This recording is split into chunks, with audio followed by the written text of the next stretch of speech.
Hello सभी को मेरा नमस्कार। आज का जो हमारा चैप्टर रहेगा वो है temperature inversion, type and effect on whether. Temperature inversion का मतलब होता है कि तापमान व्युत्क्रमण। नॉर्मल कंडीशन में क्या होता है कि टेम्परेचर ऊंचाई के साथ घटता जाता है, लेकिन यहाँ इन्वर्शन के दौरान क्या होता है कि जैसे जैसे ऊंचाई बढ़ती है तापमान में भी बढ़ोतरी होती जाती है। As the height increase at the same time, temperature is also going to be increase. इसी को हम बोलते हैं तापमान व्युत्क्रमण या टेम्परेचर इन्वर्शन। टेम्परेचर इन्वर्शन, जैसा कि मैंने अभी आपको बताया, temperature inversion is a reversal of the normal behaviour of temperature in the troposphere. जो हमारा शोभ मंडल है इसके अंदर जो नॉर्मल बिहेवियर होता है, नॉर्मल बिहेवियर का मतलब होता है कि ऊंचाई बढ़ने पर तापमान में कमी आती है। बट हेयर क्या होता है, in which a layer of cool air, ठंडी हवा की एक जो राशि है, at the surface is overlaying by the layer of the warmer air.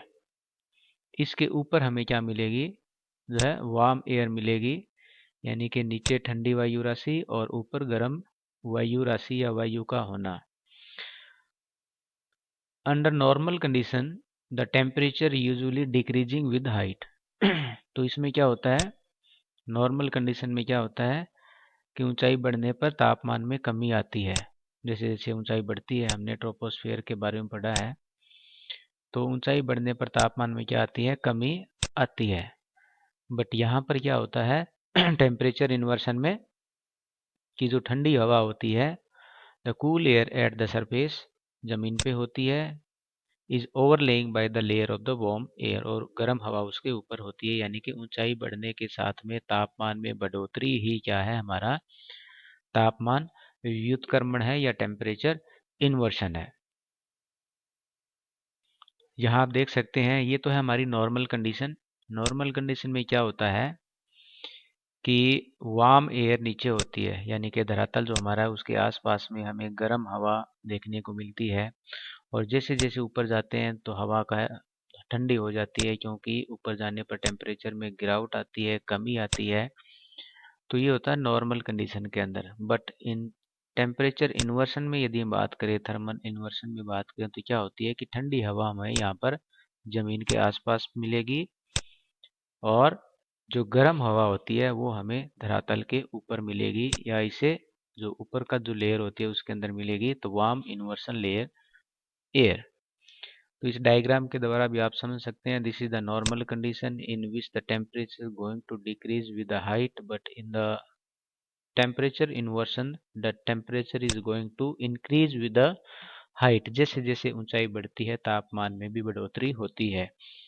आप सिंपल भाषा में कह सकते हैं कि तापमान, ऊंचाई बढ़ने पर तापमान में बढ़ोतरी होना तापमान का व्युत्क्रमण है, और ऊंचाई बढ़ने पर जो तापमान में कमी आती है वो हमारा नॉर्मल कंडीशन के अंदर होता है। अब इसके लिए आइडियल कंडीशन कौन कौन सी होनी चाहिए। The ideal condition for the temperature inversion, तापमान व्युत्क्रमण के लिए किस प्रकार की कंडीशन होगी और क्यों होता है, कब होता है। तो ये देखिए, सबसे पहले ये होता है, इसके लिए चाहिए लॉन्ग नाइट, यानी कि लंबी रातें हैं। जैसा कि हमें पता है लंबी रातें कब होती है, हमारे यहाँ पर सर्दियों के अंदर लंबी रातें होती है। So that the out going radiation, out going radiation कौन सा होता है, जिसको हम टेरेस्ट्रियल रेडिएशन भी बोलते हैं, जो कि हमारी जो अर्थ है वो नाइट के टाइम में जब रिलीज करती है, तो इसको हम बोलते हैं आउट गोइंग टेम्परेचर या radiation, is greater than the incoming radiation. Incoming radiation जो कि हमें सन से मिलता है, सन जैसे कि हमारा सन है, और यहाँ से जो रेडिएशन हमें अर्थ पे मिल रहा है वो होता है हमारा इनकमिंग सोलर रेडिएशन। तो इनकमिंग सोलर रेडिएशन की मात्रा कम होती है और आउट गोइंग की ज़्यादा होती है। इस कंडीशन के अंदर क्या होता है कि हमारा अर्थ के आसपास की जो लेयर होती है वो जल्दी से ठंडी हो जाती है, और इसके कंपैरिजन में ऊपर की जो लेयर होती है वो अभी गर्म रहती है। तो जैसे जैसे हम ऊंचाई पर जाते हैं या हाइट बढ़ती जाती है तो तापमान में भी बढ़ोतरी होती है, और इसे हमारा तापमान व्युत्क्रमण या टेम्परेचर इन्वर्सन कहते हैं। इसके साथ साथ में clear sky, out going radiation के साथ साथ में आसमान साफ होना चाहिए। यदि उसमें क्लाउड्स है तो क्लाउड्स टेरेस्ट्रियल रेडिएशन को क्या है, रोक लेगा और वहां पर गर्मी पैदा करेगा। लेकिन यदि ये आसमान क्लियर है तो इससे क्या होगा, हमारा जितना भी जो टेम्परेचर है वो ऊपर चला जाएगा। Which allow the obstructed escape of the radiation, जो कि रेडिएशन को रोक नहीं पाएगा। कौन से रेडिएशन को? टेरेस्ट्रियल रेडिएशन, यानी कि पार्थिव जो विकिरण होता है जो हमारा जो धरातल छोड़ती है, हमारी जो अर्थ छोड़ती है, उस पार्थिव विकिरण को ऊपर जाने के लिए आसमान साफ होना बहुत जरूरी है। काम एंड स्टेबल एयर, और वायु का क्या होना चाहिए? शांत होना चाहिए। वायु के अंदर मूवमेंट नहीं होनी चाहिए, हवा के अंदर किसी भी प्रकार की मूवमेंट नहीं होनी चाहिए। यदि मूवमेंट होगी तो हमारा टेम्परेचर इन्वर्सन नहीं हो पाएगा। So that there is no vertical mixing at the lower layer. Lower layer यानी कि जो हमारा वायुमंडल की जो ट्रोपोस्फेयर है, ट्रोपोस के अंदर किसी भी प्रकार का यदि मिक्सर नहीं होगा, यदि हवा के अंदर मूवमेंट नहीं होगी तो क्या है, ये हमारा टेम्परेचर इन्वर्सन होगा। तो इसके लिए क्या चाहिए? लंबी रातें चाहिए, आसमान साफ होना चाहिए, और इसके साथ साथ में वायु बिल्कुल शांत होनी चाहिए, वायु के अंदर मूवमेंट नहीं होनी चाहिए, और आउट गोइंग रेडिएशन ज़्यादा होना चाहिए इनकमिंग की बजाय। ये कंडीशन यदि होती है तो टेम्परेचर इन्वर्सन होगा। अब हम बात करते हैं टाइप ऑफ टेम्परेचर इन्वर्सन की, कि तापमान जो व्युत्क्रमण है उसके कितने प्रकार हैं। What are the various type of temperature inversion. तो यहाँ हम देख सकते हैं कि 4 प्रकार के टेम्परेचर इन्वर्सन कहे जा सकते हैं, जिसमें पहला है इंटरमाउंटेन वैली ग्राउंड इन्वर्सन, और सब्सिडेंस इन्वर्सन, और चौथा है हमारा फ्रंटल इन्वर्सन। इंटरमाउंटेन का मतलब होता है कि जो पर्वतीय क्षेत्रों के अंदर या वैली वाले क्षेत्रों के अंदर जो पाए जाते हैं। दूसरा हमारा धरातलीय विकिरण यानी कि ग्राउंड इन्वर्सन जिसको हम बोलते हैं। और तीसरा हमारा सब्सिडेंस इन्वर्सन, यानी कि जिसके अंदर हवा ऊपर से नीचे उतरती है, तब इसके कारण ये सब्सिडेंस इन्वर्सन होता है। और चौथा हमारा फ्रंटल इन्वर्सन यानी कि वातागर इन्वर्सन। तो let's discuss one by one. पहला हमारा है इंटरमाउंटेन वैली। इंटरमाउंटेन वैली, इसके अंदर क्या होता है कि आप पहले डायग्राम के द्वारा समझने की कोशिश कीजिए कि डे टाइम में, यहाँ देखिए डे टाइम में क्या होता है कि जब सन की लाइट माउंटेन वैली के ऊपर पड़ती है, यहाँ पर पड़ती है या इस साइड में पड़ती है, तो हवा क्या होती है, गर्म होकर ऊपर उठ जाती है, यहाँ से ऊपर उठती है, और ठंडी जो हवा है उस गर्म हवा का स्थान लेने के लिए ठंडी हवा नीचे उतरती है। तो जो घाटी होती है वहां पर हमें इसके नीचे वाले एरिया के अंदर तो ठंडी हवा, और ऊपर हमें क्या है, गर्म हवा देखने को मिलती है। तो इस प्रकार का जो इन्वर्सन होता है उसको हम वैली और माउंटेन इन्वर्सन कह सकते हैं। In the during day times when the warm air is replaced by the cold air in the mountain valley, that type of inversion is called the valley or intermountain inversion. Sometimes the temperature in the lower layer of the air increase instead of decreasing, यानी कि जो temperature होता है lower layer का वो क्या होता है, इंक्रीज बढ़ना शुरू करता है instead of decreasing with elevation, यानी कि ऊंचाई बढ़ने के साथ साथ में तापमान में भी बढ़ोतरी होती है। This happens commonly along A sloping surface. Sloping surface का मतलब है पहाड़ी एरिया के अंदर या माउंटेन एरिया के अंदर जो घाटी होती है वहां पर जो है इस प्रकार की घटना हमें देखने को मिलती है। नाइट में फिर क्या होता है, नाइट में भी फिर क्या है कि ये हमारा जो माउंटेन वाले जो स्लोप्स होते हैं वो धीरे धीरे ठंडे हो जाते हैं, और इन्हीं सहारों के साथ में वायु जो है नीचे उतरकर घाटी में फैल जाती है, और घाटी के अंदर जो वार्म एयर होती है उसको पुश करके ऊपर की तरफ फैला देती है। तो इस प्रकार हम देख सकते हैं कि नीचे हमें ठंडी हवा, घाटी के अंदर ड्रेन हो जाती है और ऊपर में वार्म एयर हमें देखने को मिलती है। तो इस कंडीशन के अंदर भी ऊंचाई बढ़ने के साथ साथ में तापमान में बढ़ोतरी हो रही है। तो पहला है हमारा पर्वतीय या घाटी तापमान व्युत्क्रमण। दूसरा होता है हमारा ग्राउंड इन्वर्शन यानी कि धरातलीय इन्वर्शन। इसमें क्या होता है कि जैसा कि हमें पता है कि दिन के समय में सन से जो हमें सोलर एनर्जी मिलती है डे टाइम में सन से, वो इनकमिंग सोलर रेडिएशन हमारा अर्थ के ऊपर आती है और अर्थ से टकराती है। डे टाइम में जितना ये टेम्परेचर जो हमारी अर्थ रिसीव करती है, नाइट में उसी को फिर लॉन्ग वेव रेडिएशन के रूप में ये रिलीज करती है। तो दिन में जितना टेम्परेचर रिसीव करेगी, रात को उतना ही रिलीज करेगी, जिसको हम आउट गोइंग टेरेस्ट्रियल रेडिएशन या पार्थिव विकिरण के नाम से जानते हैं। तो रातें लंबी होगी तो ज़्यादा पार्थिव विकिरण जो है रिलीज करेगी और उसके बाद में इसके आसपास की जो हवा होती है वो ठंडी हो जाती है और ऊपर की हवा अभी तक इतनी ठंडी या नहीं हो पाती है।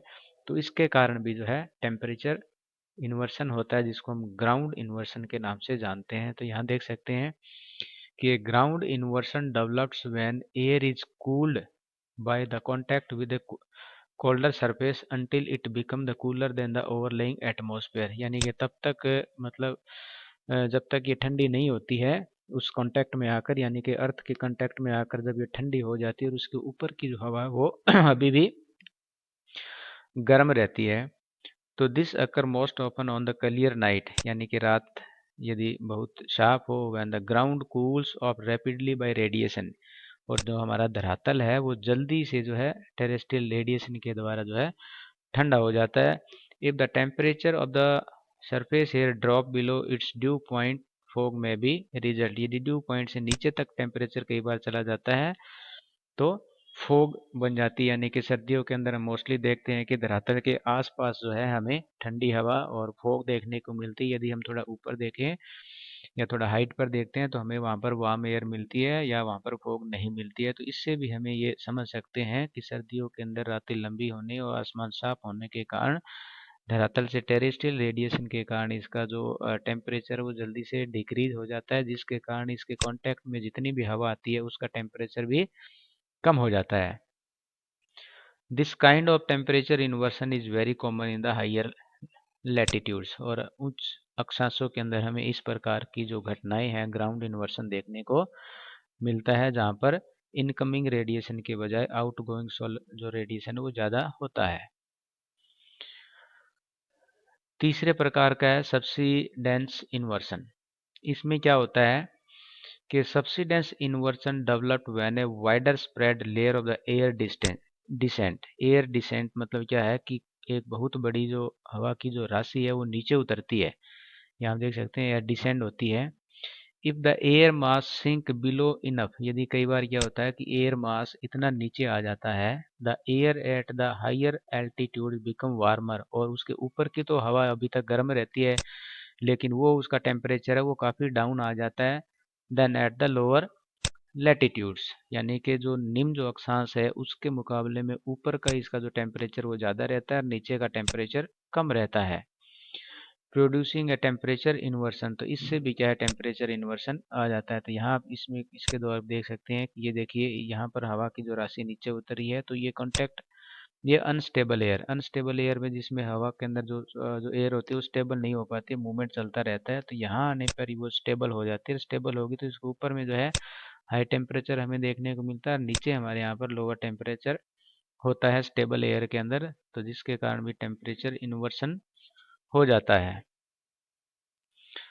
The subsistence inversion are common over the northern continent in the winter। यानी कि जो हमारा उत्तरी जो महाद्वीप है उस महाद्वीप में सर्दियों के अंदर ज़्यादातर ये ड्राई एटमॉस्फेयर के अंदर हमें देखने को मिलता है। And over the sub tropical ocean these regions generally have subsiding the air because they are located under the large high pressure belt. और ये जो हमारा सब ट्रॉपिकल हाई प्रेशर की जो बेल्ट है 30 से लेकर 35 डिग्री की जो हमारी अक्षांश जो रेखाएं हैं उत्तरी और दक्षिणी, उसके आसपास में भी हमें ये देखने को मिलता है, क्योंकि वहाँ पर जो बहुत बड़ी मात्रा के अंदर जो कन्वेक्शनल करंट चलती है जो कि भूमध्य रेखा से ऊपर उठकर फिर वो 30 डिग्री के ऊपर बैठती है, तो ये नीचे उतरती है। तो इसके कारण भी जो है काफ़ी कई बार ये काफ़ी नीचे चली जाती है, जिसके कारण उनका टेम्परेचर डाउन हो जाता है और ऊपर की हवाओं का टेम्परेचर अभी भी ज़्यादा रहता है। This temperature inversion is called upper surface temperature. Upper surface temperature भी इसको हम कहते हैं, because it takes place in the upper part of the atmosphere. हमारे ये वायुमंडल के ऊपरी भाग में ज़्यादा होता है, इसलिए हम इसको अपर एयर या अपर जो सरफेस टेम्परेचर इन्वर्सन भी कह सकते हैं। नेक्स्ट हमारा इसके अंदर फ्रंटल इन्वर्सन यानी कि वाताग्री व्युत्क्रमण। वाताग्री व्युत्क्रमण कब बनता है? जब दो विभिन्न प्रकार की वायु राशि एक ठंडी, मान लीजिए कि यहाँ से ठंडी वायु राशि आ रही है, इधर से गर्म वायु राशि आ रही है, तो ठंडी वायु राशि क्या करती है कि गर्म वायु राशि को पुश करती है, नीचे से धकेल कर ऊपर उठा देती है, जिसके कारण गर्म वायु राशि इसके ऊपर और ठंडी वायु राशि इसके नीचे मिलती है। तो इससे हमारा जो इन्वर्सन बनता है उसको हम फ्रंटल इन्वर्सन कह सकते हैं। कि यहाँ आप देख सकते हैं ये जो लेयर है, यहाँ पर ये जो एरो है, ये हमारा है ठंडी वायु राशि का। ठंडी वायु राशि इधर जा रही है, ये हमारी गर्म वायु राशि। तो गर्म वायु राशि को ये ऊपर उठा देगी, यहाँ पर गर्म वायु राशि ऊपर उठ रही है, और ये जो ठंडी वायु राशि इसके नीचे जा रही है। तो यहाँ पर देखिए कि नीचे का जो तापमान है वो कम रहेगा और ऊपर का तापमान ज़्यादा रहेगा। तो frontal inversion occurs when A cold air mass undercut a warm air mass, यानी कि एक ठंडी जो हवा वायु राशि होती है वो क्या करती है कि गर्म वायु राशि के नीचे चली जाती है एंड लिफ्ट इट, और इसको ऊपर उठा देती है। The front between these two air masses then have warm air above and the cold air below। तब क्या होता है कि इसके ऊपर जो है गर्म हवा और इसके नीचे जो है ठंडी हवा हमें देखने को मिलती है, जैसा कि आप डायग्राम यहाँ देख सकते हैं। तो ये हमारे 4 प्रकार के जो इन्वर्सन थे, टेम्परेचर इन्वर्सन जिसको हम बोल सकते हैं, तापमान व्युत्क्रमण। अब इससे क्या क्या प्रभाव हो सकते हैं? तापमान व्युत्क्रमण जब होगा, जिसमें ठंडी हवा नीचे रहेगी, गर्म हवा ऊपर रहेगी, तो इसमें क्या क्या इसके प्रभाव हमारे वायुमंडल के ऊपर या हमारे मौसम के ऊपर हो सकते हैं, इसको भी जानने की कोशिश करेंगे। तो inversion play an important role in determining the cloud form. एक तो इससे क्या होगा, क्लाउड फॉर्म हो गए, ये देखिए क्लाउड फॉर्म। इससे प्रेसिपिटेशन यानी कि वर्षण होगा, एंड विजिबिलिटी, और इससे क्या है विजिबिलिटी प्रभावित होगी, क्योंकि नीचे जब फॉग आ जाती है तो हमारी विजिबिलिटी यानी कि दृश्यता होती है वो कम हो जाती है। In region where a pronounce low level inversion, low level नीचे स्तर का जो इन्वर्सन होता है, is present the convective cloud can not grow high enough to produce shower. तो इससे क्या होता है, क्लाउड्स नहीं बनेंगे, यानी कि जब जो तापमान व्युत्क्रमण जब धरातल के आसपास में होता है तो इससे क्या होगा, तो क्लाउड नहीं बनेंगे तो वो शॉवर यानी कि वर्षा नहीं करेंगे, क्योंकि जो टेम्परेचर इन्वर्सन है वो एक स्टेबल जो वायु राशि, एक स्थिर जो वायु है उसका सिंबल है। विजिबिलिटी में बी ग्रेटली रिड्यूस, यानी कि जो दृश्यता है वो काफ़ी कम हो जाती है below the inversion due to the accumulation of the dust and smoke particle, क्योंकि जहाँ इन्वर्सन होगा वहाँ पर उसमें डस्ट और स्मोक पार्टिकल मिल जाते हैं, जिससे उसकी दृश्यता यानी कि धरातल या वायुमंडल की दृश्यता काफ़ी कम हो जाती है। Because the air near the base of the inversion tend to be cool, the fog is frequently present there. तो वहाँ पर जो है धरातल के आसपास में यदि इन्वर्सन होता है तो वहाँ पर हमें फॉग आने के ज़्यादा चांसेस होते हैं। The inversion also effect the diurnal variation in temperature, diurnal variation tend to be very small. तो ये हमारे दैनिक जीवन का जो तापमान है या जो दैनिक तापमान है, जो तापांतर है, उसको भी काफ़ी प्रभावित करते हैं। तो ये इसमें प्रभाव हो सकते हैं, क्लाउड बन सकते हैं, वर्षा हो सकती है, विजिबिलिटी भी कम हो सकती है। इनको बनने के पीछे क्लाउड नहीं भी बन सकते हैं, विजिबिलिटी ज़्यादा जो प्रभावित होती है, फॉग बनने के ज़्यादा चांसेस रहते हैं, और हमारे तापमान या तापांतर जो है उसको काफ़ी प्रभावित करते हैं।